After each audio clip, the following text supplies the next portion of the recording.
Well, thank you, madam, for your wise words. Yeah, not necessarily you have to be in patient care directly involved to prove that you are a part of the system. It's quite obvious that even if you participate in any role in this critical care podium, you are an integral part and family. That is what we consider. So next I would like to call up on stage one of our very senior nurses of MR Bangalore CCU. She has been working relentlessly, tirelessly since the dawn of time, since when we started our C3 as well as our CCU work. I have known her since my first day of work, and I have kind of adored her all the time because of her dedication, hard work and patient care particularly. She is the one who actually kind of, takes responsibility on her own shoulders and does things on her own.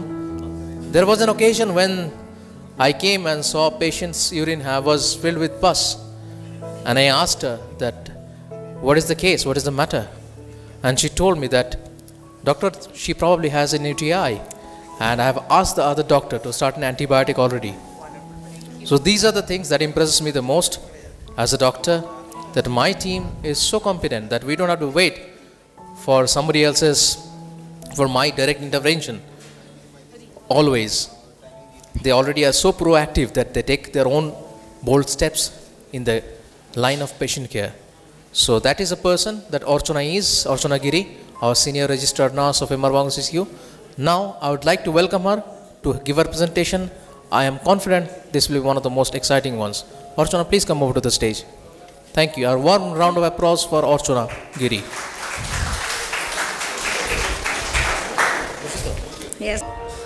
আমি Archana Giri, nursing officer critical care unit of MR Bangur hospital. আজ আবার আমরা একসঙ্গে হয়েছি অনেকটা পথ পেরিয়ে এই নলেজ শেয়ারিংয়ের প্ল্যাটফর্মে। উদ্দেশ্য আমাদের একটাই, আমাদের ম্যাডাম এক্ষুনি বললেন, একটা লাইফ সেভ করে তার বাড়ির লোকের কাছে ফিরিয়ে দেওয়া। আমরা আমাদের কাজের জায়গাতে যে কেসগুলো পাই এবং যেগুলোকে আমরা সাকসেসফুলি সেভ করি, সেই কেসগুলোকে আপনাদের সামনে খুব সুন্দর করে তুলে ধরার চেষ্টা করি প্রত্যেক স্মৃতিতে। এবং প্রত্যেক স্মৃতির এই প্ল্যাটফর্মে আমাদের প্রতিবার একটা করে নতুন থিম থাকে।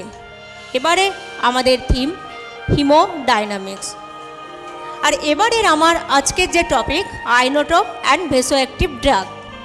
অ্যাকচুয়ালি আমরা C3 প্ল্যাটফর্মের শক নিয়েও ডিসকাস করেছি, কিন্তু এই আইনোটোপ অ্যান্ড ভেসোঅ্যাক্টিভ ড্রাগ নিয়ে আগে কখনোই আমরা এই প্ল্যাটফর্মে ডিসকাস করিনি। আমরা আমাদের কাজের জায়গাতে প্রত্যেকেই আইনোটোপ অ্যান্ড ভেসোঅ্যাক্টিভ ড্রাগ স্টার্ট করি, সবাই আমরা চালাই, তাই না? কিন্তু আমাদের ক্লিয়ার আইডিয়া নেই যে এই ড্রাগগুলো কোথায়, কিভাবে কাজ করে, কখন আমরা চালাবো। আর সব থেকে যেটা ইম্পর্টেন্ট, আমরা ড্রাগ চালিয়ে দিলাম, কিন্তু আমাদের সেই আইডিয়াটা নেই এই ড্রাগগুলোকে কখন আমরা ট্রাইটেট করব। সো চলুন আর কথা না বাড়িয়ে আমি আমার মেন টপিকে চলে যাচ্ছি। First indication haemodynamic instability. Actually haemodynamic instability নিয়ে আমার আগের স্পিকার খুব সুন্দর করে আপনাদের সামনে বলেছেন। আমি শুধু এটুকুনি বলছি, haemodynamic instability is a condition where body's blood flow is inadequate and that can lead to shock scenario. So এই শক সিনারিওতে ডেফিনেটলি আমরা inotrope and vasoactive drug start করব। Second, significant bradycardia. Significant bradycardia কি সেটা জানার আগে আমরা সবাই জানি যে ব্রাডিকার্ডিয়া মানে কি। যখন হার্ট রেট লেস দেন 60 থাকে তখন আমরা বলি ব্রাডিকার্ডিয়া। অনেক অ্যাথলিট আছে যাদের নর্মাল হার্ট রেট 55, 56, এটা নর্মাল থাকে, এটাকে আমরা সিগনিফিক্যান্ট বলবো না। এখানে কিন্তু কোনো ট্রিটমেন্টের এখানে দরকার হয় না। সো সিগনিফিক্যান্ট ব্রাডিকার্ডিয়া আমরা কখন বলবো? অ্যাকচুয়ালি ব্রাডিকার্ডিয়া থাকবে, সঙ্গে হিমোডাইনামিক ইনস্টেবিলিটি থাকবে। So significant bradycardia means heart rate এতটাই কমেছে যে পেশেন্টটার স্ট্রোক ভলিউম নর্মাল থাকলেও সেই পেশেন্টটা তার কার্ডিয়াক আউটপুট রিচ করতে পারবে না। যেমন ধরুন আমার কাছে একটা পেশেন্ট এসছে যার হার্ট রেট 70, এবার নর্মাল স্ট্রোক ভলিউম কত আমি একটু আগেই বললাম 70 ml। সো এই পেশেন্টের কার্ডিয়াক আউটপুট কত হবে 4.9 লিটার, অ্যাপ্রক্স 5 লিটার। এবার এই পেশেন্টটার কোনো কারণে হার্ট রেট কমে হলো 50, সো স্ট্রোক ভলিউম কত 70, তাহলে কার্ডিয়াক আউটপুট হবে 3.9 লিটার। এবার আপনারাই বলুন এই 3.9 লিটারটা কি সাফিসিয়েন্ট ওই পেশেন্টের ক্ষেত্রে যে তার মেটাবলিক অ্যাক্টিভিটিকে রান করবে?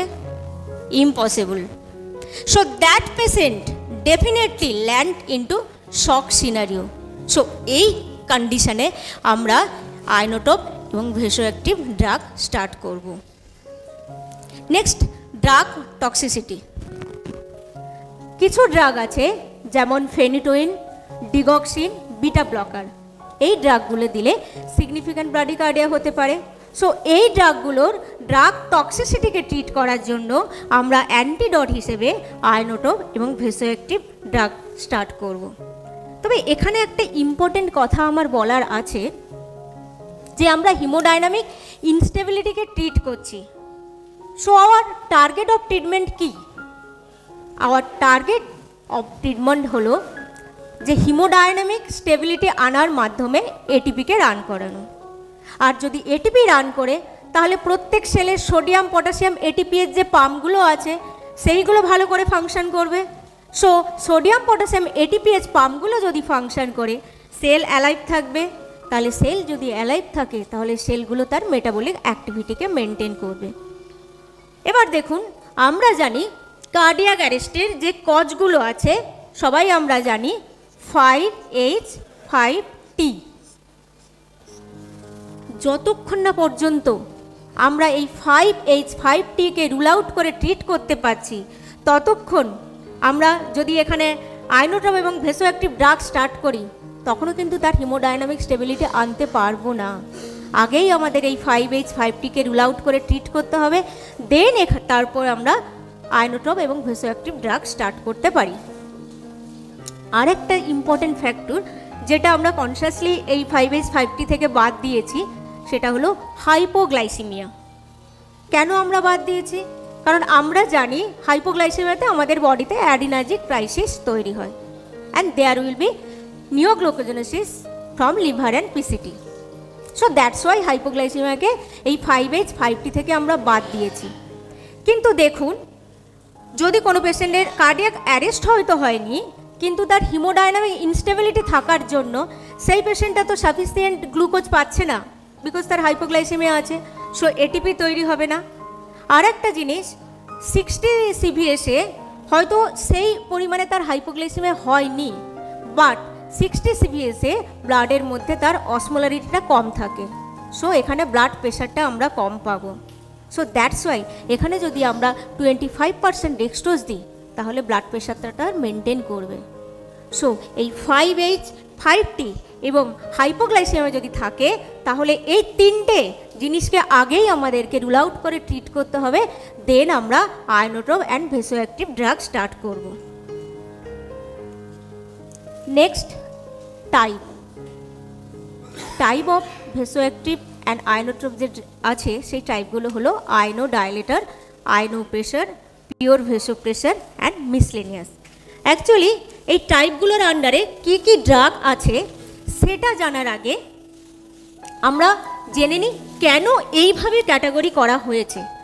অ্যাকচুয়ালি কিছু টার্মিওলজি আছে and they produce different type of heart activity, and সেইগুলো হলো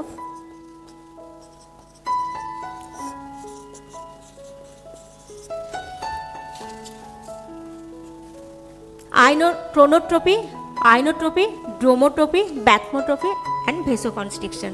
First, chronotropy. Chrono means ki time. Of course, most important parameter related to time is heart rate. So, chronotropic means changes in heart rate. Positive chronotropy means increase heart rate and negative chronotropic means decrease heart rate. আর আমরা জানি heart rate control by SA node. কিছু drug আছে যেমন injection adrenaline, যেটা কি করে এসএ নোডের স্পিড আপটাকে ইনক্রিজ করছে। So injection adrenaline is positive inotropic agent.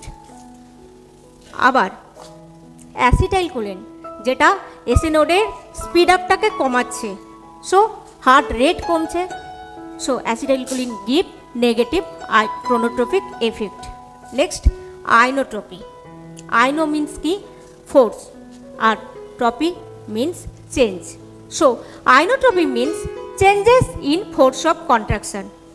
Positive আইনোট্রপি means increase force of contraction, and negative inotropy means decrease force of contraction. Actually cardiac মাসেলের এই যে কন্ট্রাক্টিলিটিটা আছে, এটা ডিপেন্ড করে ক্যালসিয়াম লোডিংয়ের উপর। যেমন ক্যালসিয়াম কার্ডিয়াক গ্লাইকোসাইড, যেটা কি করে কার্ডিয়াক মাসেলের ক্যালসিয়াম লোডিংটাকে ইনক্রিজ করে। সো কার্ডিয়াক গ্লাইকোসাইড কি করছে, পজিটিভ আইনোট্রপিক এফেক্ট দিচ্ছে। আবার ক্যালসিয়াম চ্যানেল ব্লকার, যেটা কি করছে কার্ডিয়াক মাসেলের ক্যালসিয়াম লোডিংটাকে কমাচ্ছে। So calcium channel blocker is negative inotropic effect. Next dromotropy. Dromo means কি রান। কে রান করছে? অবভিয়াসলি ইম্পালস রান করছে। আমরা জানি ইম্পালস জেনারেটেড হয় এসএ নোড থেকে, দেন সেটা ইন্টারনোডাল পাথওয়ে দিয়ে এভি নোডে আসে, এভি নোড থেকে ভেন্ট্রিকুলে রিচ করছে। So dromotropy means changes in speed of conduction through AV node. Actually dromotropy এফেক্টটা দিচ্ছে এভি নোডে, এভি নোডে ড্রোমোট্রপিক এফেক্টটা দিচ্ছে। So positive dromotropic means increase velocity of conduction through AV node, and negative dromotropy means decrease velocity of conduction through AV node. যেমন injection adrenaline, যেটা velocity of কন্ডাকশনটাকে increase করছে। So injection adrenaline positive dromotropic effect দিচ্ছে। আবার cardiac glycoside, যেমন digitalis group of drug, যেটা কি করছে ভেলোসিটি অফ কন্ডাকশনটাকে ডিক্রিজ করছে। সো কার্ডিয়াক গ্লাইকোসাইড যেটা, সেটা হচ্ছে নেগেটিভ ড্রোমোট্রপিক এফেক্ট দিচ্ছে। And fourth bathmotropics. Bathmo means threshold, and threshold mean action potential. আর bathmotropics means changes in excitability of specialized cardiac muscle, and positive bathmotopics means increased excitability of specialized cardiac muscle, and negative bathmotopic means decreased excitability of specialized cardiac muscle. এবার দেখুন actually এই যে ব্যাথমোটপিক এফেক্টটা, এটা depend করে resting membrane পোটেনশিয়ালের ওপর। আমরা জানি normal যে মায়োকার্ডিয়ামের রেস্টিং মেমব্রেন পোটেনশিয়াল কত, -90 মিলিভোল্ট, আর থ্রেশহোল্ড নর্মাল কত, -70 মিলিভোল্ট। এবার ইনজেকশন অ্যাড্রিনালিন কি করছে, এই -90 যে মিলিভোল্ট, এটাকে থ্রেশহোল্ড -70, এটা -80-তে নিয়ে যাচ্ছে। সো ইনজেকশন অ্যাড্রিনালিন এই রেস্টিং মেমব্রেন পোটেনশিয়ালটাকে আরও বেশি থ্রেশহোল্ডের ক্লোজার করছে। সো ইনজেকশন অ্যাড্রিনালিন কি দিচ্ছে, পজিটিভ ব্যাথমোটপিক এফেক্ট। কারণ সেলটা যত তাড়াতাড়ি রেস্টিং মেমব্রেন পোটেনশিয়ালটা থ্রেশহোল্ডের কাছাকাছি আসতে পারবে, তত তাড়াতাড়ি সেলটা এক্সাইটেবল হবে। আর অ্যাসিটাইলকোলিন জাস্ট এর বিপরীত এফেক্টটা দিচ্ছে। সে কি করছে, এই রেস্টিং মেমব্রেন পোটেনশিয়ালকে -90 থেকে -100-এ নিয়ে এসছে। সো অ্যাসিটাইলকোলিন যেটা দিচ্ছে negative bathmotropic effects. And last vaso constriction. কিছু ড্রাগ আছে যেমন ইনজেকশন অ্যাড্রিনালিন, সেটা কি করছে ব্লাড ভেসেলের α1 রিসেপ্টরকে স্টিমুলেট করছে। সো ভেসো কনস্ট্রিকশন হচ্ছে। নেক্সট জাম্প করছি first group of drug, inodilator. Inodilator এই ড্রাগটা যেমন পজিটিভ আইনোট্রপিক এফেক্ট দিচ্ছে, তেমনি পজিটিভ ক্রোনোট্রপিক এফেক্ট দিচ্ছে। সাইড বাই সাইড ব্লাড ভেসেলকে ডাইলেট করছে। সো আইনোডাইলেটর ড্রাগের ফার্স্ট গ্রুপ অফ ড্রাগ হচ্ছে injection dobutamine. Dobutamine actually strong beta against. Beta 1 against. খুব কম পরিমাণে আলফা 1 অ্যাক্টিভিটিও আছে। এবার দেখুন ডোবুটামিন কিভাবে কাজ করছে। ডোবুটামিন যখন নোডাল, আমরা জানি বিটা 1 রিসেপ্টর কোথায় আছে, নোডাল সেলে আছে, কার্ডিয়াক মাসেলে আছে আর ব্লাড ভেসেলে আছে। ডোবুটামিন যখন নোডাল সেলের বিটা 1 রিসেপ্টরকে স্টিমুলেট করছে তখন কি হচ্ছে, increase firing lead to increase heart rate and increase heart rate lead to increase cardiac output. আবার এই ডোবুটামিন এসে যখন কার্ডিয়াক মাসেলের বিটা 1 রিসেপ্টরকে স্টিমুলেট করছে তখন কি হচ্ছে, ক্যালসিয়াম লোডিং ইনক্রিজ হচ্ছে অ্যান্ড ক্যালসিয়াম লোডিং যখন ইনক্রিজ হচ্ছে কার্ডিয়াক কন্ট্রাকশনটা বাড়ছে, তখন কি হচ্ছে, স্ট্রোক ভলিউম বাড়ছে আর কার্ডিয়াক আউটপুট বাড়ছে। আবার এই ডোবুটামিন ব্লাড ভেসেলে এলো। ব্লাড ভেসেলে দুটো রিসেপ্টর আছে, একটা আছে আলফা 1 রিসেপ্টর আর একটা আছে বিটা 1 রিসেপ্টর। এবার আমরা জানি ব্লাড ভেসেলের আলফা 1 রিসেপ্টর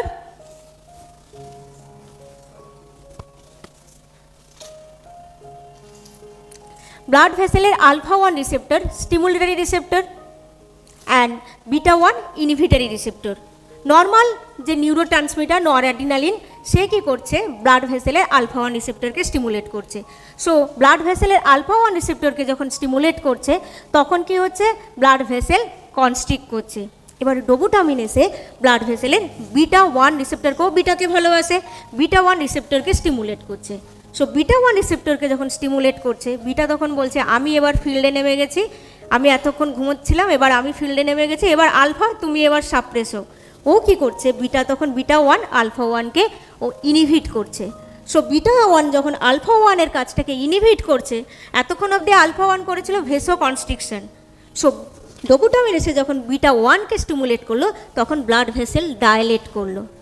দেখুন একদিকে ডোবুটামিন এখানে দিয়েছিল পজিটিভ ক্রোনোট্রপিক এফেক্ট, আবার কার্ডিয়াক মাসেলে যেটা দিয়েছে positive inotropic effect, side by side blood ভেসেলকেও ডায়ালেট করলো। সো বিউটিফুল ড্রাগ, তিনটে কাজ একসঙ্গে করছে। এবার কোথায় আমরা ডোবুটামিন দিয়ে থাকি, যেমন আমার কাছে একটা পেশেন্ট আছে যে যার কার্ডিয়াক কন্ট্রাক্টিলিটি কম আছে, মায়োকার্ডিয়াল ইনভলভমেন্ট আছে, সো কার্ডিয়াক আউটপুট কম আছে, যেটা আমরা কার্ডিওজেনিক শক সিনারিওতে দেখি। আমরা দেখি কি দেখি, লো স্ট্রোক ভলিউম, লো কার্ডিয়াক আউটপুট আর ইনক্রিজ এসভিআর। এই সিনারিওতে আপনারা বলুন, এখানে এটা কার্ডিওজেনিক শকের পিকচার, সো এখানে কোন ড্রাগ আমরা ইউজ করব? অবভিয়াসলি এই সিনারিওতে আমরা ইঞ্জেকশন ডোবুটামিন ইউজ করব। আর একটা লাইফ আমি বলছি যেটা রিসেন্ট হয়েছে আমাদের শিশুতে, একটা পেশেন্ট ওয়ার্ডে ছিল, পেশেন্টটা সেপসিসে ছিল, ড্রাউজি ছিল। এবার ওই পেশেন্টটাকে আমাদের শিশুতে শিফট করা হয়েছে। তো শিফট করার পরে আমরা বেডসাইড ইকো করেছি, ইকো করে দেখলাম কার্ডিয়াক কন্ট্রাক্টিলিটি অনেক কমে গেছে পেশেন্টের। সো পেশেন্টটা আগে ছিল কি সেপসিস, সেপটিক শক, আর এখানে আসার পরে ডিউ টু সেপসিস প্রসেস সে কিন্তু ল্যান্ড করেছে সেপটিক কার্ডিওমায়োপ্যাথি। তো ডিউ টু সেপটিক কার্ডিওমায়োপ্যাথিক পেশেন্টটা কিন্তু ল্যান্ড করেছে কার্ডিওজেনিক শকে। এই সিনারিওতে আমরা এই পেশেন্টটাকে ট্রিট করেছিলাম হাই ডোজ নরঅ্যাড্রিনালিন সঙ্গে ইঞ্জেকশন ডোবুটামিন, এবং এখানে ডোবুটামিন খুব সুন্দরভাবে কাজ করেছে এবং পেশেন্টটার সঙ্গে সঙ্গে কিছুক্ষণ পরে ডোবুটামিন চালানোর পরে তার স্ট্রোক ভলিউম ইনক্রিজ হয়েছে, কার্ডিয়াক আউটপুট ইনক্রিজ হয়েছে এবং পেশেন্টটা কনসাসও হয়েছে। সো যদি কোনো আমরা এইরকম কেস পাই, কার্ডিওজেনিক শকে তো আমরা অবশ্যই চালাবো, তাছাড়াও যদি পেশেন্ট সেপটিক শকে আছে, কিন্তু যদি মায়োকার্ডিয়াল ইনভলভমেন্ট থাকে তাহলে অবশ্যই সেখানে drug of choice injection dobutamine. Contraindication, কোথায় আমরা এটাকে ইউজ করব না? অবশ্যই যে কোনো ভেসোডাইলেটরি শকে এটাকে আমরা ইউজ করব না, বাট যদি সেখানে কার্ডিয়াক ইনভলভমেন্ট না থাকে সেখানেও আমরা ইউজ করব না। ভেসোডাইলেটরি শক কিন্তু কার্ডিয়াক ইনভলভমেন্ট নেই, সেখানে আমরা ইউজ করব না। ডোজ টাইট্রেশন, এই জিনিসটা বারবার আমি ডোজ টাইট্রেশনের কাছে এবং ডোবুটামিনের ডোজ টাইট্রেশনের কাছে জোর দিচ্ছি, যেটা আমরা খুব ভুল করি। ঠিক আছে, পেশেন্টের ডোবুটামিন চলছে, বিপিটা ম্যাপ ঠিক আছে, তো আমরা ট্রাইটেট করতে থাকি। কখনোই আমরা এটা করব না। ডোবুটামিন ট্রাইটেট করার সময়, কারণ আগের আমার সমস্ত বক্তাই বলেছে যখন একটা পেশেন্ট শকে থাকবে, সে যখন শিশুতে শিফট হবে, সেই পেশেন্টের কন্টিনিউয়াস কার্ডিয়াক আউটপুট মনিটরে অ্যাটাচ থাকবে। সো ওই পেশেন্টের দেখতে হবে যে তার ডিজায়ার স্ট্রোক ভলিউমটা সে অ্যাচিভ করলো কি না, তার কার্ডিয়াক আউটপুটটা বেড়েছে কি না। সো ডোবুটামিন যখন চালাবো অবশ্যই এখানে কার্ডিয়াক আউটপুট দেখতে হবে, স্ট্রোক ভলিউম দেখতে হবে এবং এসবিআর দেখতে হবে। এই তিনটে প্যারামিটার দেখে তবে গিয়ে আমি ডোবুটামিনের ডোজটা ট্রাইটেট করার ডিসিশন নেব। আবার যদি দেখি যে ডোবুটামিন চলছে কিন্তু তার স্ট্রোক ভলিউমটা কমে গেছে, তো সেক্ষেত্রে আমরা ডোবুটামিনের ডোজটাকে আবার বাড়াবো। সো এখানে কখনোই আমরা ম্যাপ দেখে ডোবুটামিন ট্রাইটেট করব না, এই জন্যই এই জায়গাটাতে আমি বেশি করে জোর দিচ্ছি। Next drug milrinone. Milrinone actually একটা পিকুলিয়ার ড্রাগ। ও কি করে, কোনো রিসেপ্টরের ওপরে কাজ করে না, ও ফসফোডায়েস্টারেজ 3 ইনহিবিটর। মিলরিনন যেমন নোডাল সেলের এফেক্ট আছে, কার্ডিয়াক মাসেলেও এফেক্ট আছে, তেমনি ব্লাড ভেসেলে ওর এফেক্ট আছে। নর্মালি যখন নোডাল সেল এবং কার্ডিয়াক মাসেলে নর্মাল নিউরোট্রান্সমিটার এসে স্টিমুলেট করছে, তখন ওখানে একটা কনভার্সন হয়। সেই কনভার্সনটা কি, ATP will converted cyclic AMP, then cyclic AMP কি করছে, ফসফোরাইলেজ করছে প্রোটিন কাইনেজ এ কে। এই প্রোটিন কাইনেজ এ কি করছে, ফার্স্ট নোডাল সেলের এই কনভার্সনটা হলো, প্রোটিন কাইনেজ এ অ্যাভেলেবল হলো ফার্স্ট নোডাল সেলকে, এখানে নোডাল সেলে স্টিমুলেট করছে। তো নোডাল সেলে যখন স্টিমুলেট করছে তখন ক্যালসিয়াম লোডিংটা ইনক্রিজ হচ্ছে, অ্যান্ড ক্যালসিয়াম লোডিং যখন ইনক্রিজ হচ্ছে হার্ট রেট বাড়ছে, সাবসিকুয়েন্টলি কার্ডিয়াক আউটপুট বাড়ছে। দেন এই প্রোটিন কাইনেজ এ কার্ডিয়াক মাসেলে অ্যাভেলেবল হলো। সো কার্ডিয়াক মাসেলেও এই কনভার্সনটা হলো, এই কনভার্সনটা হওয়ার জন্য কার্ডিয়াক মাসেলে সেখানেও ক্যালসিয়াম লোডিং ইনক্রিজ হলো। সো সেখানেও যখন ক্যালসিয়াম লোডিং ইনক্রিজ হলো, স্ট্রোক ভলিউম ইনক্রিজ হলো, কার্ডিয়াক আউটপুট ইনক্রিজ হলো। অ্যাট লাস্ট এই প্রোটিন কাইনেজ এ ব্লাড ভেসেলে এলো। ব্লাড ভেসেলে এসে, এখানে আমি আগেই বলেছি ব্লাড ভেসেলে আলফা 1 রিসেপ্টর আছে আর বিটা 1 রিসেপ্টর আছে। এই বিটা 1 রিসেপ্টরকে স্টিমুলেট করলো এবং কনভার্সনটা হলো, এখানেও ক্যালসিয়াম লোডিং ইনক্রিজ হলো। তো আলফা 1 রিসেপ্টরের কাজ ভেসো কনস্ট্রিকশন করা, আর এই প্রোটিন কাইনেজে এসে যখন বিটা 1 রিসেপ্টরকে স্টিমুলেট করলো, ক্যালসিয়াম লোডিং ইনক্রিজ হলো, তখন কি হলো, ওখানে ভেসো ডায়ালেট হলো। আর এই যে সারা প্রসেসটা চলছে প্রোটিন কাইনেজ এ এসে করছে, সেম টাইমে এই নোডাল সেল এবং কার্ডিয়াক মায়োসাইট থেকে আরেকটা স্পেশাল টাইপের এনজাইম সিক্রেট হয়, যেটা হচ্ছে এই ফসফোডায়েস্টারেজ 3। ও এসে কি বললো যে প্রোটিন কাইনেজ এ তো এতক্ষণ কাজ করছে, এবার ওর অ্যাকশনটা ও শুরু করবে। এবার ফসফোডায়েস্টারেজ 3 এসে ফার্স্ট নোডাল সেলে অ্যাকশন শুরু করলো। ও এসে এই যে কনভার্সনটা এটিপি থেকে সাইক্লিক এএমপি ফসফোরাইলেজ করলো যে প্রোটিন কাইনেজে, এই কনভার্সনটাকে ও ইনহিবিট করলো, বন্ধ করে দিল। যখন এই কনভার্সনটাকে বন্ধ করলো তখন প্রোটিন কাইনেজ এ আর অ্যাভেলেবল হলো না। সো প্রোটিন কাইনেজ এ যখন অ্যাভেলেবল হলো না, তখন কি হলো, হার্ট রেট কমছে, সঙ্গে কার্ডিয়াক আউটপুট কমছে। দেন এই ফসফোডায়েস্টারেজ 3 কী করলো, তার কার্ডিয়াক মাসেলে এবার সে কাজ করছে, সেখানে গিয়ে সেখানেও এই কনভার্সনটাকে ও বন্ধ করে দিল। কনভার্সনটাকে যখন বন্ধ করে দিল, সেখানেও প্রোটিন কাইনেজ এ অ্যাভেলেবল হলো না। তো সেখানেও যখন প্রোটিন কাইনেজ এ অ্যাভেলেবল হলো না, তখন কি হলো, ফোর্স অফ কন্ট্রাকশনটা সেখানে ডিক্রিজ হলো। ফোর্স অফ কন্ট্রাকশনটা যখন কমলো, স্ট্রোক ভলিউম কমবে, কার্ডিয়াক আউটপুট কমবে। এবার ফসফোডায়েস্টারেজ 3 নম্বর কাজ, যেটা হচ্ছে ব্লাড ভেসেলে এলো। ব্লাড ভেসেলে এসে সেমভাবে এই যে কনভার্সনটা সেটাকেও ইনহিবিট করবে। সো এই কনভার্সনটাকে যখন বন্ধ করবে, ব্লাড ভেসেলে প্রোটিন কাইনেজ এ তখন অ্যাভেলেবল হবে না। তো তখন ব্লাড ভেসেল কি হবে, আবার আলফা 1 রিসেপ্টর জেগে যাবে। তো আলফা 1 রিসেপ্টর যখন আবার অ্যাক্টিভেট হবে, তখন হবে ব্লাড ভেসেল কনস্ট্রিক্ট করবে। তো এই সিচুয়েশনে আমাকে এমন একটা ড্রাগ সেটা চুজ করতে হবে, যে ড্রাগটা হলো মিলরিনন। এবার মিলরিনন কি করছে দেখুন, মানে খুবই সুন্দর ড্রাগ একটা। ও কি করছে, ফার্স্ট এসে নোডাল সেলের এই যে ফসফোডাইএস্টারেজ 3 যে এতক্ষণ সে দাপিয়ে বেড়াচ্ছিল, প্রোটিন কাইনেজ একে একদম সাপ্রেস করে দিয়েছিল, এই কনভার্সনটাকে বন্ধ করে দিয়েছিল, সেই ফসফোডাইএস্টারেজ 3-কে ও ইনহিবিট করলো মিললিনন। তো ফার্স্ট নোডাল সেলের ফসফোডাইএস্টারেজ 3-কে যখন মিললিনন এসে একে ইনহিবিট করলো, তখন কি হলো, পুনরায় আবার এই কনভার্সনটা হলো। পুনরায় যখন কনভার্সনটা হলো, প্রোটিন কাইনেজ এ অ্যাভেলেবল হলো নোডাল সেলে, ক্যালসিয়াম লোডিং বাড়ালো, আবার হার্ট রেট বাড়াচ্ছে, কার্ডিয়াক আউটপুট বাড়াচ্ছে। আবার মিললিনন এসে যখন কার্ডিয়াক মাসেলে ফসফোডাইএস্টারেজ 3-কে ইনহিবিট করছে, সেখানে কি হচ্ছে, ফোর্স অফ কন্ট্রাকশনটা বাড়ছে, স্ট্রোক ভলিউম বাড়ছে, কার্ডিয়াক আউটপুট বাড়ছে। দেন মিললিনন আবার এলো ব্লাড ভেসেলে কাজ করতে, সেখানে এসেও এই কী করছে, ফসফোডাইএস্টারেজ 3-কেও ইনহিবিট করছে।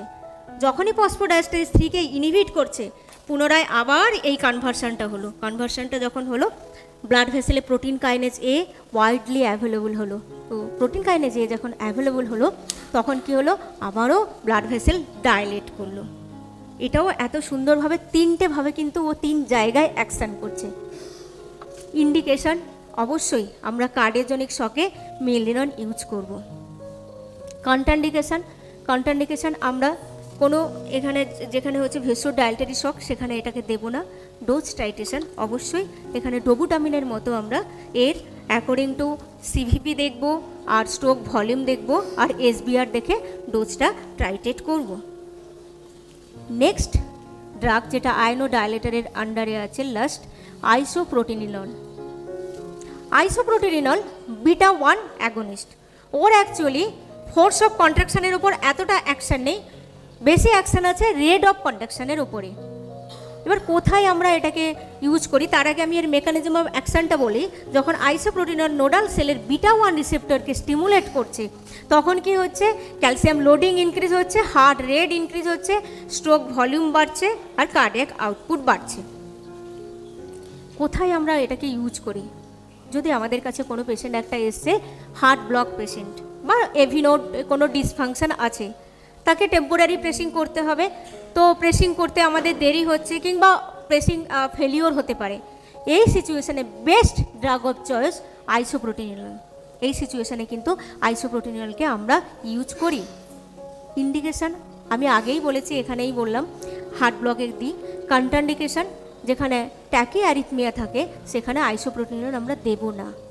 আর ডোজ টাইট্রেশন, যেহেতু এখানে নোডাল সেলের ওপরে কাজ করছে, অবশ্যই এখানে হার্ট রেট দেখে ডোজ টাইট্রেট করব।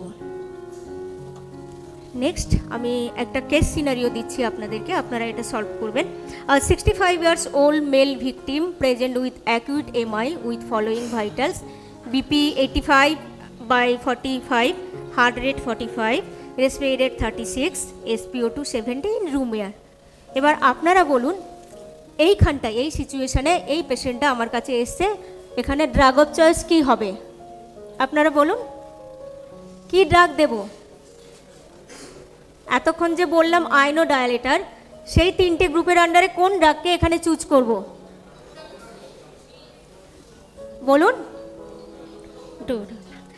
এখানে ডোবুটামিন নয়, এখানে দেখুন হার্ট রেট 45 আছে, সব প্যারামিটারকে আমাকে দেখতে হবে। হার্ট রেট যেহেতু 45 আছে, হার্ট রেটকে আমি বেশি পরিমাণে জোর দেবো, কারণ ব্র্যাডিকার্ডিয়া হচ্ছে। সো এখানে ড্রাগ অফ চয়েস আইসোপ্রোটিনিনল, যেটা আমি জাস্ট একটু আগেই বললাম। Okay, next group of drug যেটা আয়নোপ্রেশার।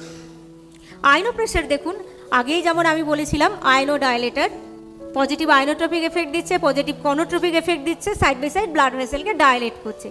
আয়নোপ্রেশার এখানে কি করছে, পজিটিভ আয়নোট্রপিক অ্যাকশন দিচ্ছে, পজিটিভ কনোট্রপিক অ্যাকশন দিচ্ছে, সাইড বাই সাইড ব্লাড ভেসেলকে কনস্ট্রিক্ট করছে, জাস্ট অপোজিট আয়নোডাইলেটর।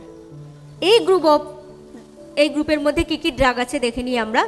ফার্স্ট নর এপিনেফ্রিন, যেটা আমরা নর অ্যাড্রিনালিন বলে সবাই জানি, এপিনেফ্রিন আমরা অ্যাড্রিনালিন বলে এটা সবাই জানি, আর ডোপামিন। তো ফার্স্ট নর এপিনেফ্রিন। নর এপিনেফ্রিনের মেকানিজম অফ অ্যাকশনটা ফার্স্ট আমরা জেনে নেই।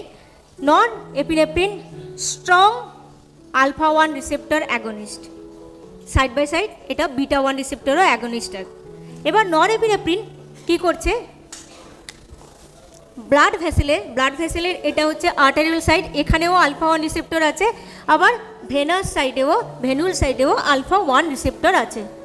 সো নরএপিনেফ্রিন যখন ফার্স্ট আর্টারিয়াল সাইডের আলফা 1 রিসেপ্টরকে স্টিমুলেট করছে, তখন কি হচ্ছে, আর্টারিয়াল কনস্ট্রিকশন হচ্ছে। সো যখন আর্টারিয়াল কনস্ট্রিকশন হচ্ছে তখন কি হচ্ছে, এসবিআর বাড়ছে। এসবিআর যখন বাড়ছে, আফটার লোড ইনক্রিজ হচ্ছে, আফটার লোড যখন ইনক্রিজ হচ্ছে তখন কি হচ্ছে, ব্লাড প্রেশার বাড়ছে। আবার এই নরএপিনেফ্রিন যখন ভেনুল সাইডের আলফা 1 রিসেপ্টরকে স্টিমুলেট করলো, তখন কি হলো, যখন আলফা 1 রিসেপ্টর ভেনুল সাইডের রিসেপ্টরকে যখন স্টিমুলেট করলো, ভেনো কনস্ট্রিকশন হলো। ভেনো কনস্ট্রিকশন যখন হলো তখন কি হচ্ছে, প্রিলোড ইনক্রিজ হচ্ছে, প্রিলোড যখন ইনক্রিজ হচ্ছে তখন কি হচ্ছে, রাইট হার্টের কাছে বেশি পরিমাণে ব্লাড পাচ্ছে। রাইট হার্টের কাছে যখন বেশি পরিমাণে ব্লাড যাচ্ছে, সেটা হচ্ছে সেই ব্লাডটা পালমোনারি ফিল্ডে অ্যাভেলেবল হচ্ছে, এবং দেন সেই ব্লাডটা লেফট ভেন্ট্রিকুলে আসছে। সো লেফট ভেন্ট্রিকুলে যখন বেশি পরিমাণে ব্লাড আসছে তখন কি হচ্ছে, স্ট্রোক ভলিউম বাড়ছে, অ্যান্ড সাবসিকুয়েন্টলি কার্ডিয়াক আউটপুট বাড়ছে। এবার এই নরএপিনেফ্রিন যখন নোডাল সেলের বিটা 1 রিসেপ্টরকে স্টিমুলেট করলো, তখন কি হচ্ছে, হার্ট রেট ইনক্রিজ হচ্ছে, কার্ডিয়াক আউটপুট বাড়ছে। আবার এই নরএপিনেফ্রিন যখন কার্ডিয়াক মাসেলের বিটা 1 রিসেপ্টরকে স্টিমুলেট করছে, তখন স্ট্রোক ভলিউম বাড়ছে, কারণ ফোর্স অফ কন্ট্রাকশনটা ইনক্রিজ হচ্ছে, দেন কার্ডিয়াক আউটপুট বাড়ছে। সো তিনটেভাবে কিন্তু নরএপিনেফ্রিন অ্যাকশন করছে। কোথায় আমরা নরএপিনেফ্রিন দেব? অবশ্যই যে কোনো ভেসোডাইলেটরি শকে আমরা নরএপিনেফ্রিন দেব। কন্ট্রাইন্ডিকেশন, অ্যাকচুয়ালি নরএপিনেফ্রিনের অ্যাসাস সেরকম কোনো কন্ট্রাইন্ডিকেশন নেই, তবে একটা জিনিস আমি জাস্ট একটু বলে রাখি, নরএপিনেফ্রিন আমরা বোলাস অথবা এএলএস পারপাসে আমরা ইউজ করি না। কেন করি না? বিকজ আমরা জানি আলফা 1 আলফা 2 রিসেপ্টর, আলফা 1 রিসেপ্টরের কাজ হচ্ছে স্টিমুলেটরি, আলফা 2 রিসেপ্টরের কাজ হচ্ছে ইনহিবিটরি। এবার আমি ধরো কোনো পেশেন্টকে একটু বোলাস দিলাম নরঅ্যাড্রিনালিন, সেই নরঅ্যাড্রিনালিন কী করছে, ব্লাড ভেসেলকে কিছুটা কনস্ট্রিক্ট করছে, ব্লাড ভেসেলে কিছুটা আবার মনো অ্যামাইনো অ্যাসিডের দ্বারা নষ্ট হচ্ছে, আবার যেটা এক্সট্রা সেটা আবার কি হচ্ছে, সেটা আবার রিটার্ন গিয়ে আলফা 2তে অ্যাটাচ হচ্ছে। এবার আলফা 2 ভাবছে, বা নরঅ্যাড্রিনালিন তাহলে ওই ব্লাড ভেসেলে এক্সেস হচ্ছে, তো আমি আর ওটাকে আর রিলিজ করব না। তখন কি হবে, ইনিশিয়ালি আমরা যখন বোলাস দিচ্ছি, ব্লাড প্রেশার হয়তো ইনিশিয়ালি বাড়লো, কিন্তু কিছুটা পরে ব্লাড প্রেশার কিন্তু আবার কমতে শুরু করবে, কারণ ও আলফা 2 তো আর নরঅ্যাড্রিনালিন দিচ্ছে না, ও আর সিক্রেট করছে না। সেই জন্য আমরা নরঅ্যাড্রিনালিনকে এএলএস পারপাসে বা বোলাস পারপাসে আমরা ইউজ করি না। ডোজ টাইট্রেশন, এখানে দেখুন আমরা একটু আগেই যখন সৌমেন পড়েছিল বলেছে নর্মাল ম্যাপ কত, 93.33 mmHg। এবার যদি আমরা কোনো পেশেন্ট দেখি যার map greater than or equal to 65 mmHg হয়েছে, তো এক্ষেত্রে আমরা তাহলে আমাদেরকে বুঝতে হবে যে ওই পেশেন্টটার টিস্যু পারফিউশন মোটামুটি মেনটেন করছে, তো আমরা নরঅ্যাড্রিনালিনের ডোজকে এবার টাইট্রেট করতে পারি। Next group of drug epinephrine. Epinephrine কী করছে দেখুন, এপিনেফ্রিন কিন্তু টোটালি ও dose dependent, totally dose dependent. ও লো ডোজে এপিনেফ্রিনকে আমরা ইউজ করি, যেটা এএলএস পারপাসে লো ডোজে ইউজ করি। আর low dose 0.02 two 0.05 mg per KG per dose, এই ডোজে আমরা বোলাস যেটা এএলএস পারপাসে ইউজ করি। আর এই ডোজে ও কিন্তু স্টিমুলেট করে বিটা 1 অ্যান্ড বিটা 2 রিসেপ্টরকে। আর হাই ডোজ কত, 0.05 mg per KG per minute, এই ডোজে আলফা 1 রিসেপ্টরকে স্টিমুলেট করে। এবার লো ডোজ যখন 0.05 টু 0.05 এই ডোজে বিটা 1 রিসেপ্টর, মানে এই ডোজে যদি হয়ে থাকে তাহলে কত দিয়ে আমরা জেনে নিই। আমার কাছে যদি একটা 50 কেজি পেশেন্ট আসে, তখন 50 KG 50 into 0.02 equal to 1 mg, এই ডোজে যখন এপিনেফ্রিন কী করছে, নোডাল সেলের বিটা 1 রিসেপ্টরকে স্টিমুলেট করছে, তখন হার্ট রেট ইনক্রিজ হচ্ছে, কার্ডিয়াক আউটপুট ইনক্রিজ হচ্ছে। আবার ওই লো ডোজে কার্ডিয়াক মাসেলের যখন বিটা 1 রিসেপ্টরকে স্টিমুলেট করছে তখন কন্ট্রাকশনটা বাড়ছে, সো স্ট্রোক ভলিউম বাড়ছে, আবার কার্ডিয়াক আউটপুট বাড়ছে। আবার এই এপিনেফ্রিন যখন লো ডোজে বিটা 2 রিসেপ্টরকে স্টিমুলেট করছে। এবার জেনে নিই বিটা 2 রিসেপ্টর কোথায় আছে। বিটা 2 রিসেপ্টর আছে ব্রঙ্কিয়াল স্মুথ মাসেল আর মাস্ট সেলে। এবার ব্রঙ্কিয়াল স্মুথ মাসেলে বিটা 2 রিসেপ্টর ব্রঙ্কো কনস্ট্রিকশন করছে, ওখানে এপিনেফ্রিন কিন্তু ব্রঙ্কো ডায়ালেটরের কাজ করছে। আর একটা মাস্ট সেলে, নর্মালি মাস্ট সেলে যখন কোনো কিছু ট্রিগার্স হয় তখন ওখান থেকে হিস্টামিন সিক্রেশন হয়, যখন অ্যালার্জেন কোনো ট্রিগার করে। তো হিস্টামিন যখন সিক্রেশন করছে তখন কি হচ্ছে, ব্রঙ্কিয়াল স্মুথ মাসেলে কনস্ট্রিকশন হচ্ছে, ব্রঙ্কিয়াল ইডিমা হচ্ছে, যেটা আমরা অ্যানাফাইল্যাকটিক শকে পেয়ে থাকি। ওখানে কিন্তু best drug of choice epinephrine. Epinephrine কি করছে, ও মাস্ট সেলকে ইনহিবিট করছে। সো মাস্ট সেলকে যখন ইনহিবিট করছে সেখান থেকে হিস্টামিন রিলিজ আর হবে না। সো হিস্টামিন যখন রিলিজ হবে না তো ওখানে কি হবে, ব্রঙ্কো কনস্ট্রিকশনটা কমে যাবে, ব্রঙ্কিয়াল ইডিমাটা কমবে। দ্যাটস ওয়াই অ্যানাফাইল্যাকটিক শকে আমরা এপিনেফ্রিনকে ইউজ করে থাকি।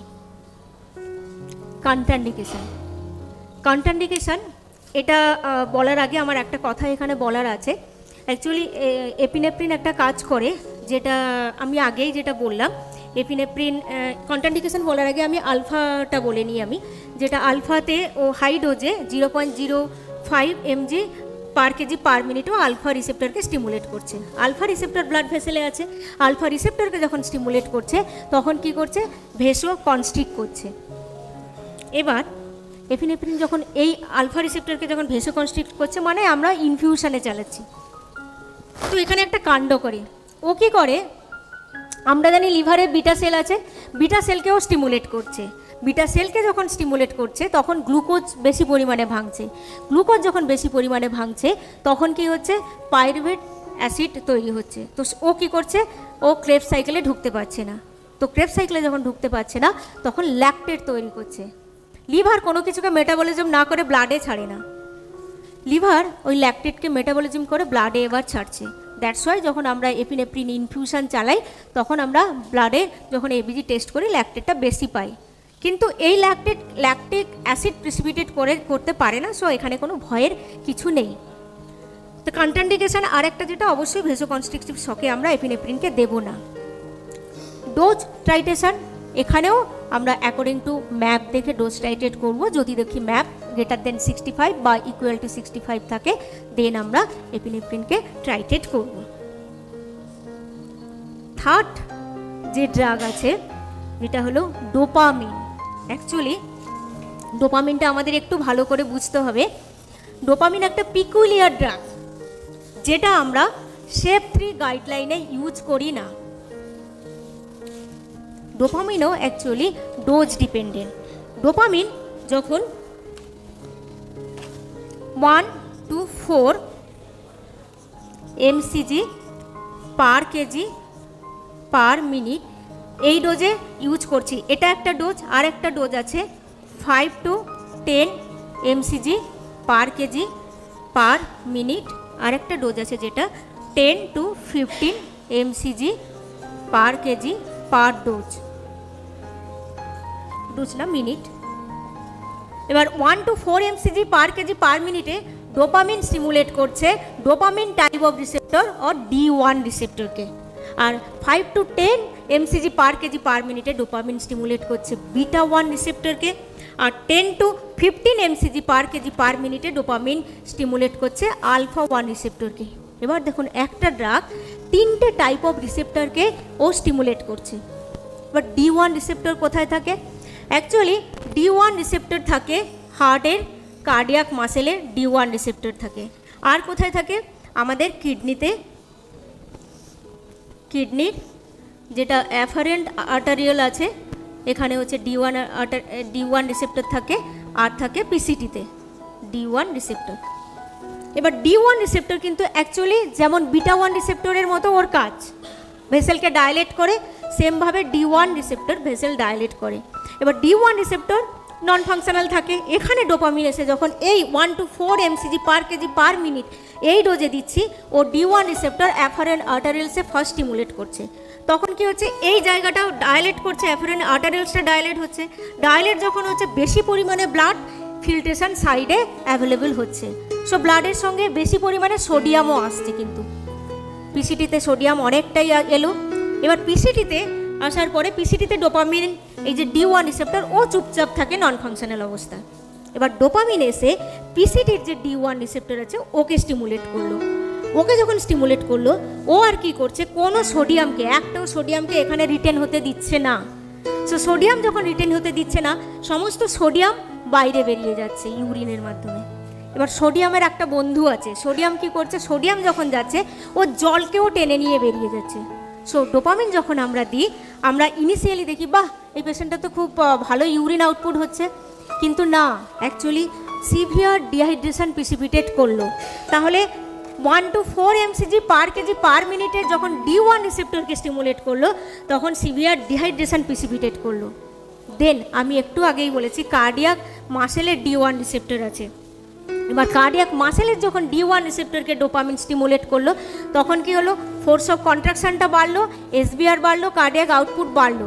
হ্যাঁ, কার্ডিয়াক আউটপুট বাড়লো ঠিকই, কিন্তু আরেকটা ডেঞ্জারাস জিনিস করলো, যেটা কি করলো, যেটা হচ্ছে কার্ডিয়াক অ্যারিথমিয়াকে প্রিসিপিটেট করলো। তাহলে D1 রিসেপ্টর এই 1 to 4 mcg per KG per মিনিটে কী করলো, ইউরিন আউটপুটও বাড়ালো, ডিহাইড্রেশন প্রিসিপিটেট করলো, সঙ্গে কার্ডিয়াক অ্যারিথমিয়া করলো। দেন 5 to 10 mcg per KG per মিনিটে যখন β1 রিসেপ্টরকে ডোপামিন স্টিমুলেট করলো, এবার β1 রিসেপ্টর নোডাল সেলে আছে, নোডাল সেলের যখন β1 রিসেপ্টরকে স্টিমুলেট করলো, এবার দেখুন কি হয়, β1 রিসেপ্টর তখন কি হলো, ফার্স্ট নোডাল সেলের ওর হার্ট রেট বাড়াচ্ছে অ্যান্ড স্ট্রোক ভলিউমকে বাড়াচ্ছে, কার্ডিয়াক আউটপুট বাড়াচ্ছে। আবার কার্ডিয়াক মাসেলেও β1 রিসেপ্টর আছে, তো কার্ডিয়াক মাসেলে যখন β1 রিসেপ্টরকে স্টিমুলেট করলো, ফোর্স অফ কন্ট্রাকশনটা ইনক্রিজ হলো, স্ট্রোক ভলিউম ইনক্রিজ হলো, আর কার্ডিয়াক আউটপুট বাড়লো। কিন্তু কার্ডিয়াক আউটপুট বাড়লো ঠিকই, কিন্তু এখানে একটা ডেঞ্জারাস জিনিসও তৈরি করলো, সেটা হলো এট্রিয়াল এবং ভেন্ট্রিকুলার দুটো টাইপের অ্যারিথমিয়া তৈরি করলো। এইবারে ডোপামিন যখন 10 to 15 mcg per KG per মিনিটে α1 রিসেপ্টরকে স্টিমুলেট করলো, তখন কি করলো, α1 রিসেপ্টরকে যখন স্টিমুলেট করলো, তখন α1 রিসেপ্টরের কাজ আমি আগেই বলেছি, ও ভেসো কনস্ট্রিকশন করে। তো α1 রিসেপ্টরকে যখন স্টিমুলেট করলো, তখন ভেসো কনস্ট্রিকশন হলো। এইবার আমি 3টে বক্স বানাচ্ছি, দেখুন ও কতটা ডেঞ্জারাস সেটা দেখানো, সেটা বোঝানোর জন্যই আমি এটা বলছি।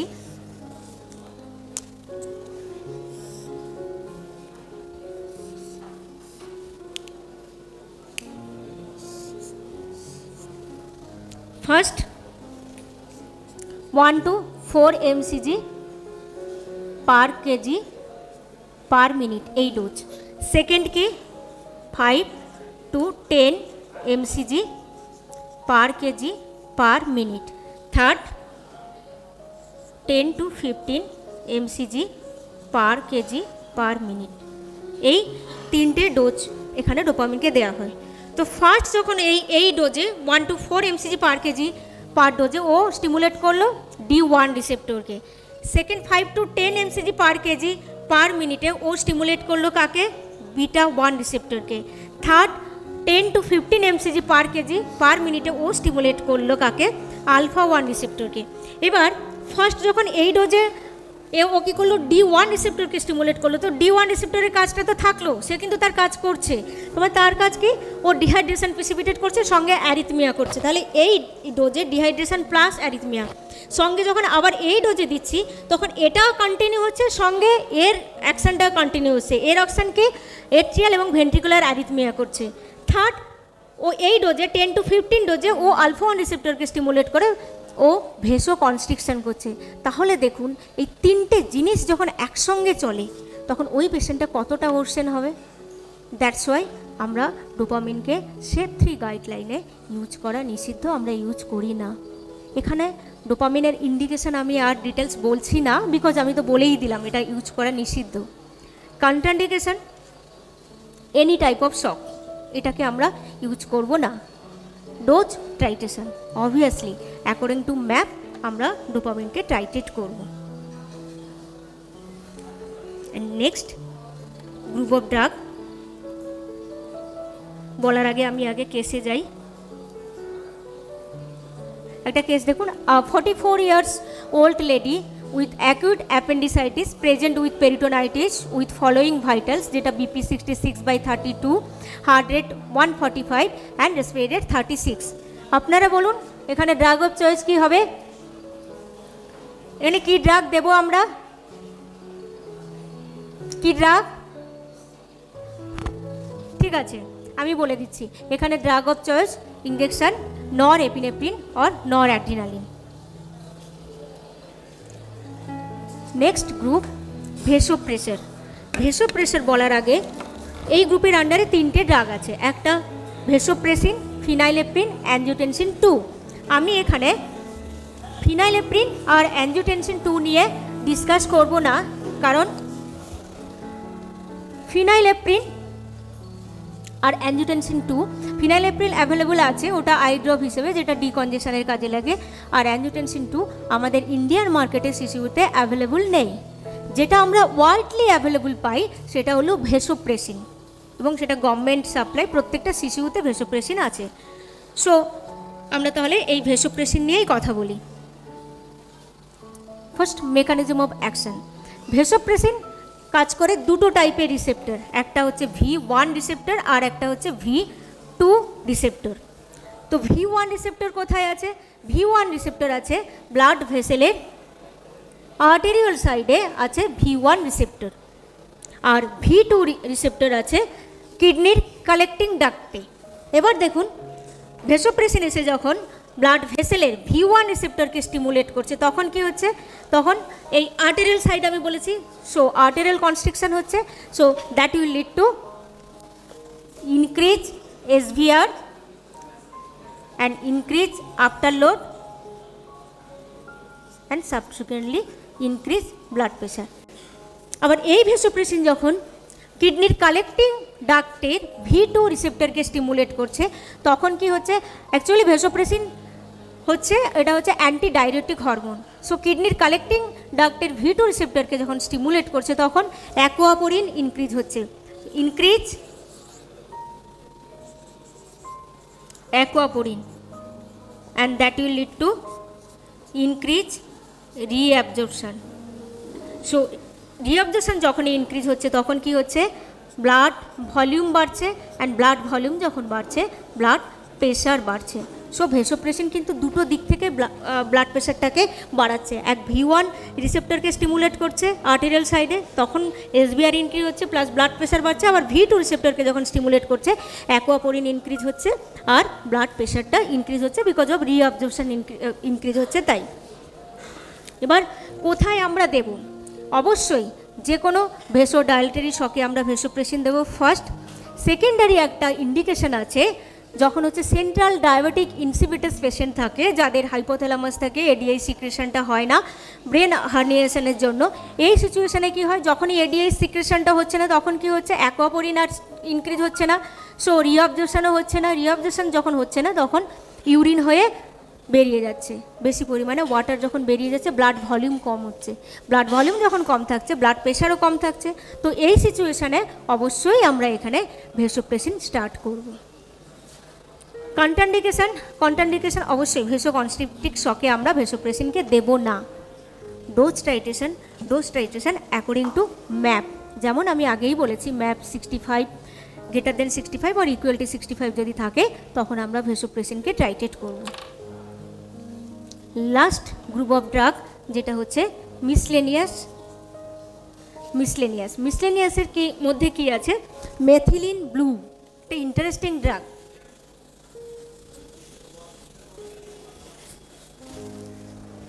মেথিলিন ব্লু আমরা কোথায় দিই?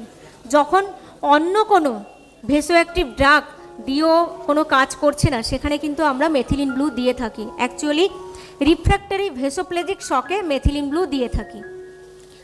মেথিলিন ব্লুর যে মেকানিজম অফ অ্যাকশনটা হচ্ছে ব্লাড, এই যে পেরিফেরাল ব্লাড ভেসেল থেকে একটা স্পেশাল টাইপের এনজাইম সিক্রেট হয় যেটা হচ্ছে নাইট্রিক অক্সাইড সিনথেটেজ এনজাইম। এই এনজাইম কি করছে? নাইট্রিক অক্সাইডকে সিনথেসাইজ করছে। এবার নাইট্রিক অক্সাইডকে যখন সিনথেসাইজ করছে তখন কি হচ্ছে? একটা স্পেশাল কনভার্সন হচ্ছে। এখানে কনভার্সনটা কি, GTP will converted cyclic GMP, then cyclic GMP কী করছে, ক্যালসিয়ামকে স্টিমুলেট করছে সার্কোপ্লাজমিক রেটিকুলামে এন্ট্রি হতে। তো ক্যালসিয়াম যখন কি করছে সার্কোপ্লাজমিক রেটিকুলামে এন্ট্রি হচ্ছে, তখন ব্লাড ভেসেলে ক্যালসিয়াম আর থাকছে না। সো ক্যালসিয়াম যখন ব্লাড ভেসেলে থাকছে না, তখন কি হচ্ছে, ব্লাড ভেসেল ওয়াইডলি ডাইলেটেড হচ্ছে। এবার এই জায়গাতে আমরা মেথিলিন ব্লুকে ইউজ করি। মেথিলিন ব্লু কী করছে, এই যে নাইট্রিক অক্সাইড সিনথেসিস যেটা পেরিফেরাল ব্লাড ভেসেল থেকে সিক্রেট হচ্ছিল, ওটাকেও ইনহিবিট করছে। যখনই ইনহিবিট করছে তখন কি হচ্ছে, নাইট্রিক অক্সাইড সিনথেসাইজ হচ্ছে না। নাইট্রিক অক্সাইড যখন সিনথেসাইজ হচ্ছে না, এই কনভার্সনটা তখন হচ্ছে না। সো কনভার্সনটা যখন হচ্ছে না, তখন কি করছে, তখন ক্যালসিয়াম সার্কোপ্লাজমিক রেটিকুলামে ঢুকছে না। তো ক্যালসিয়াম তখন ব্লাড ভেসেলে ওয়াইডলি অ্যাভেলেবল থাকছে। সো ব্লাড ভেসেলে যখন বেশি পরিমাণে ক্যালসিয়াম অ্যাভেলেবল থাকছে, তখন কি করছে, ভেসো কনস্ট্রিক্ট করছে। তো যেখানে খুব ওয়াইডলি ভেসেল ডাইলেট থাকে, যেখানে কোনো রকম আমরা ভেসো অ্যাক্টিভ ড্রাগ দিয়েও আমরা কমাতে পারি না, সেখানে আমরা ড্রাগ অফ চয়েস মেথিলিন ব্লু দিয়ে থাকি। ইন্ডিকেশন অবশ্যই আমি আগে বলেছি, রিফ্র্যাক্টরি ভেসোপ্লেজিক শকে আমরা মেথিলিন ব্লু দেব। আর কন্ট্রাইন্ডিকেশন, যে কোনো ভেসো ডায়ালটারি শকে আমরা মেথিলিন ব্লু দেব না। এখানে একটা আমি কথা বলছি, মেথিলিন ব্লু একটা কাণ্ড করে।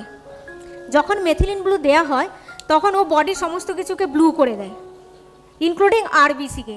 এবার মেথিলিন ব্লু যখন দেবেন, আপনারা দেখবেন স্যাচুরেশন হঠাৎ করে কমে যায়, একদম 20, 25, 30 এইরকম থাকে। তো ওটা ভয়ের কিছু নেই, কারণ যেহেতু ও আরবিসিকেও ব্লু করে দিচ্ছে, তখন পালস অক্সিমিটার সেন্স করছে ও ব্লু হয়ে আছে, ও রেডকে তো সেন্স করছে না। সো দ্যাটস ওয়াই ফলসলি আমরা স্যাচুরেশনটা কম পাই। ওতে কিন্তু ভয়ের কিছু নেই, কারণ স্যাচুরেশন কমে না।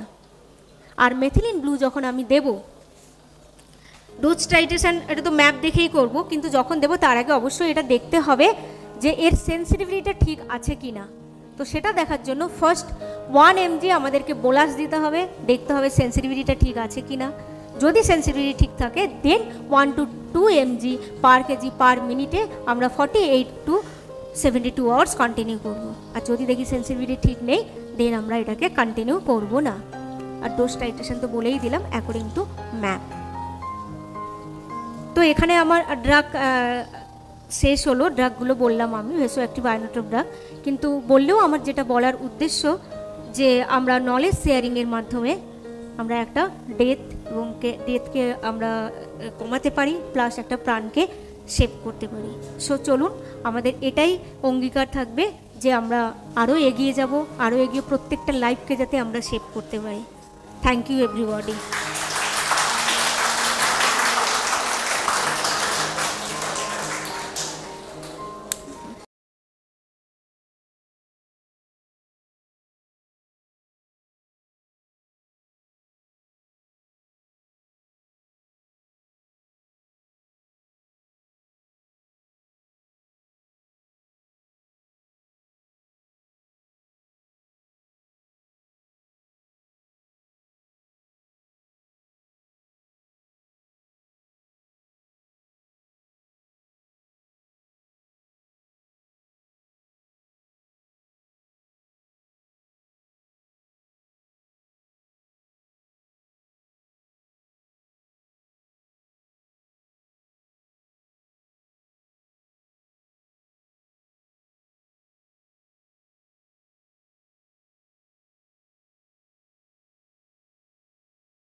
হ্যালো।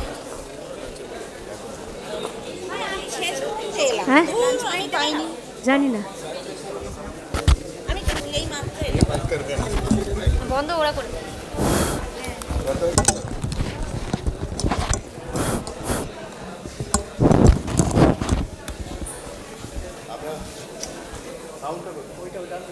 এটা তো আসছে না। হ্যাঁ, আমরা লাঞ্চের কাছাকাছি এসে গেছি, একটা হাফ আমাদের শেষ হয়েছে।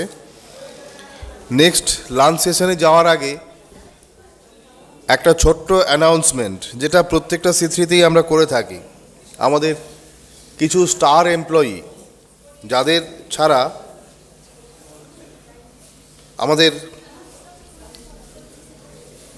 সিসিউর আজকের এই চেহারা আসা সম্ভব ছিল না, তো ওই এমপ্লয়ীদের আমরা একটু ফেলিসিটেট করতে চাই আপনাদের সবার সামনে, বিশেষ করে বিমানদার সামনে। From nursing category, I'll invite Tania Parveen, Elno Ebi, Pritilata Sarkar.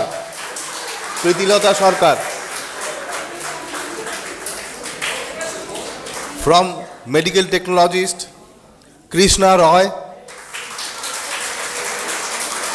Somo Bhattacharya,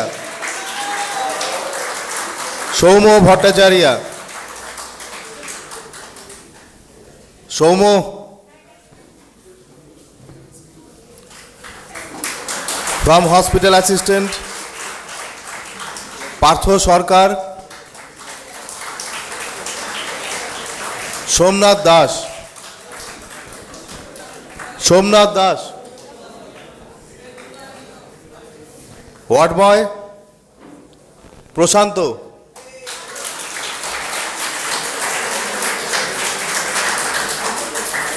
যাদেরকে ফেলিসিটেট করা হচ্ছে তারা ছাড়াও বাকি যারা এমপ্লয়ি আছে সবাই অ্যাক্টিভ, সবাই কাজের। এরকমটা নয় যে বাকিরা কাজ করে না, বাট এরা হচ্ছে স্টার। এরা না থাকলে আজকের চেহারা সম্ভব ছিল না।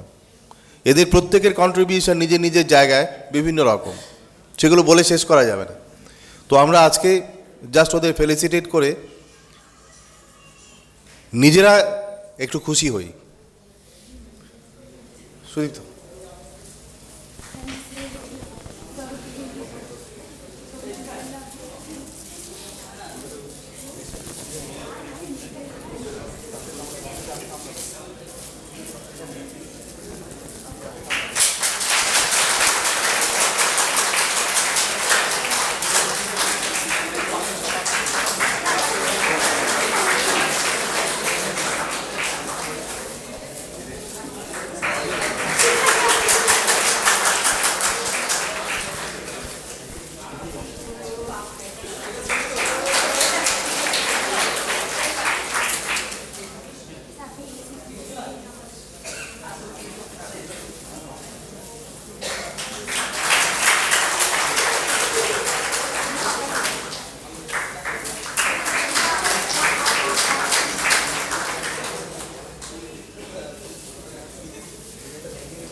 এনএস ম্যাডাম, একটা রিকোয়েস্ট মেয়েদের, আপনার সঙ্গে একটা ছবি তুলবে, একটু চলে আসুন প্লিজ।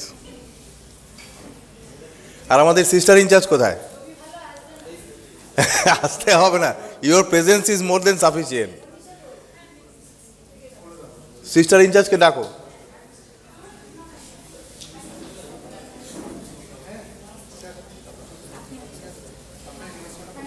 আচ্ছা ঠিক আছে ম্যাডাম, আসুন। সিস্টার কোথায়? সিস্টারকে একটু ডাকলে ভালো হয়। আচ্ছা, আজকের এই দিনটা, এই C3 দিনটা আমাদের কাছে খুবই অসপিসিয়াস। আমরা এই যে আজকের C3 শেষ হলো, নেক্সট 6 মাস পরে আবার C3 জন্য আমরা ওয়েট করব। কাল থেকে প্রিপারেশন শুরু। এই প্রিপারেশনগুলো এরা কিভাবে করে। আমি একবার ভেবেছিলাম একটা বিহাইন্ড দ্য সিন একটা ভিডিও তৈরি করে দেবো ইউটিউবে, ওরা কিভাবে নিজেদের প্রিপেয়ার করে। এই যে প্রেজেন্টেশনগুলো যেগুলো বললো ওরা, ড্রাগস বা প্যাথোফিজিওলজি অফ শক, এইসব ইস্যুতে এই নার্সিং স্টাফেদের সঙ্গে বা এমটিদের সঙ্গে মাঝে মাঝে ডাক্তারদেরও ঝগড়া লেগে যায়। আরে আমি বলছি এসবিআর বেশি আছে, ওকে ডোবোটামিন দিতে হবে। এবার ডাক্তার যদি বলে না ডোবোটামিন দেবো না, তাহলে ঝগড়া শুরু। রাত 2টোর সময় আমাকে ইন্টারফিয়ার করতে হয়, হ্যাঁ ঠিকই বলছে ডোবোটামিন দিতে হবে, দাও। আবার ড্রাগ দিলে আবার ওদের এটাও আমি একটা দিয়ে দিলাম ড্রাগ, আমাকে কিন্তু ওদের কাছে আবার ক্ল্যারিফাই করতে হবে কেন এটা দিলাম, কেন ওইটা দিলাম না। যেগুলো ওরা বলছে এরকমটা নয় যে শুধু মুখস্থ এখানে এসে বলে দিচ্ছে, তা নয়। They use to implement it in the field also. ওই তো সিস্টার এসে গেছেন, আসুন আসুন।